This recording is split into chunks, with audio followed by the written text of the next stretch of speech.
Dia 31 de maio. Santa Joana d'Arc. A Virgem de Orleans.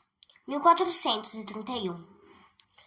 Figura singularíssima entre os santos é Joana d'Arc, a humilde camponesa de Dom Remy, que, chamada por Deus, libertou sua terra, a França, do jugo dos estrangeiros, para como mártir dessa missão, terminar a vida numa fogueira. Filha de pobres camponeses de Dom Remy, na Lorena, nasceu Joana em 6 de janeiro de 1412. Longe dos grandes centros da civilização e da política, recebeu Joana a educação que os bons e piedosos camponeses têm por costume dar aos filhos. E assim, a menina cresceu em simplicidade, piedade e temor de Deus, em nada se distinguindo das companheiras, a não ser por uma piedade mais acentuada e acendrada, como também por uma compaixão extraordinária para com os pobres. Entretanto, na idade de 13 anos, começou para Joana uma nova época de vida. Por diversas vezes a menina ouviu vozes celestiais e apareceram-lhe o arcanjo São Miguel e outros anjos, que a prepararam para a grande e extraordinária missão para a qual Deus a tinha destinado. Tristíssima, ou antes desesperada, era a situação da França, cujo governo estava nas mãos de Carlos VII. O norte do país estava sob o poder dos ingleses, tendo ficado Carlos VII senhor apenas dos estados ao sul do Loire. Com o sítio de Orleans, os ingleses ameaçavam apoderar-se também do resto da França. O chamado de Joana coincide com este período humilhante da monarquia francesa. O que as vozes angélicas exigiam da jovem não era nada menos que salvar a França, libertar Orleans e conduzir o rei a Reims, para ser solenemente coroado. Tarefa aparentemente impossível para uma pobre e fraca donzela, além de tudo inexperiente e tímida. Mas as vozes tornaram-se cada vez mais insistentes e exigiram de Joana o mais pronto cumprimento da vontade de Deus. Visões que teve também de Santa Catarina e Santa Margarida animaram-na a não se opor aos planos divinos.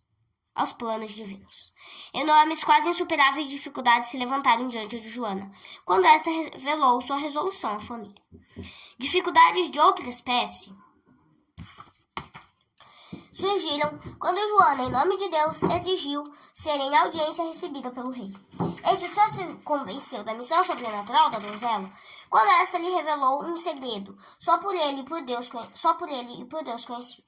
Ainda assim, o monarca providenciou para a mais severa observação, mas todos, homens e mulheres, foram unânimes em declarar e depor que em Joana não havia nada de exagero ou fraude. Joana designou um altar da igreja de Santa Catarina de Fierbois, debaixo da qual se acharia uma espada, da qual se deveria servir na campanha contra os ingleses. A espada foi de fato encontrada. Profecias por ela enunciadas cumpriram-se ao pé da letra, principalmente que lhe predizia os ferimentos que receberiam no assédio de Orleans. Os ingleses foram rechaçados, Orleans foi libertada e Joana levou o rei em triunfo a Reims, onde se realizou a coroação do monarca. Desde o princípio de sua atividade, tinha Joana declarado positivamente que, realizada a coroação do rei em Reims, consideraria terminada sua missão. Desejava então voltar para o seio da família. O rei, porém, não lhe consentiu da retirada e exigiu que continuasse no posto de comandar as tropas. Se Joana tinha preparado para o rei a solene coroação, outra coroa esperava, a do martírio. Na batalha de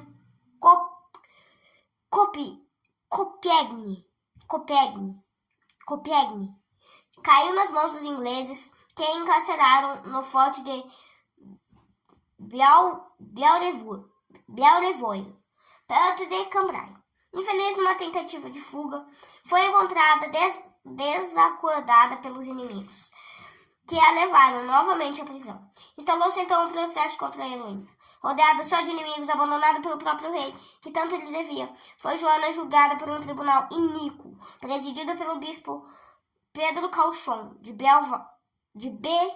Belvais, que outro interesse não tinha senão de ser agradável aos ingleses.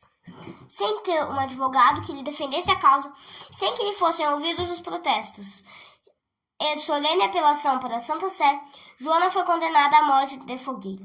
Na hora solene da execução, 30 de maio de 1431, Joana se ouve com toda a grandeza e dignidade. Heroína fora na vida como heroína morreu, invocando o nome de Jesus.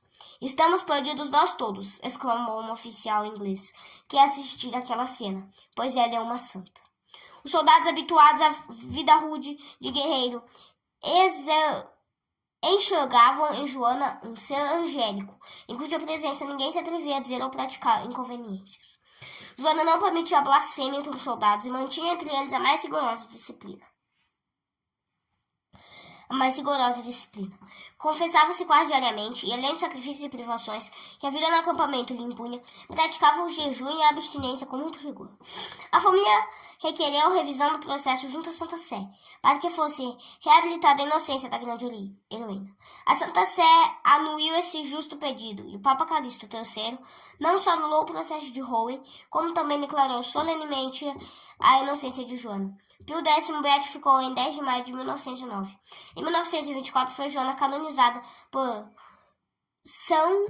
Pio XI, na presença de milhares de cristãos, sob o entusiasmo mais justo de todos os católicos da França e do mundo inteiro. Reflexões. Incompreensíveis são os juízos de Deus e inescrutáveis seus caminhos. De um modo admirável, Deus se interessa pelos destinos de uma nação. Para defender os direitos de um rei indigno, recorre à intervenção de uma pobre donzela, e esta morre vítima de um processo iníquo. Quem já conheceu a mente do Senhor? Ou quem foi seu conselheiro? Carta aos Romanos, capítulo 11, versículo 34.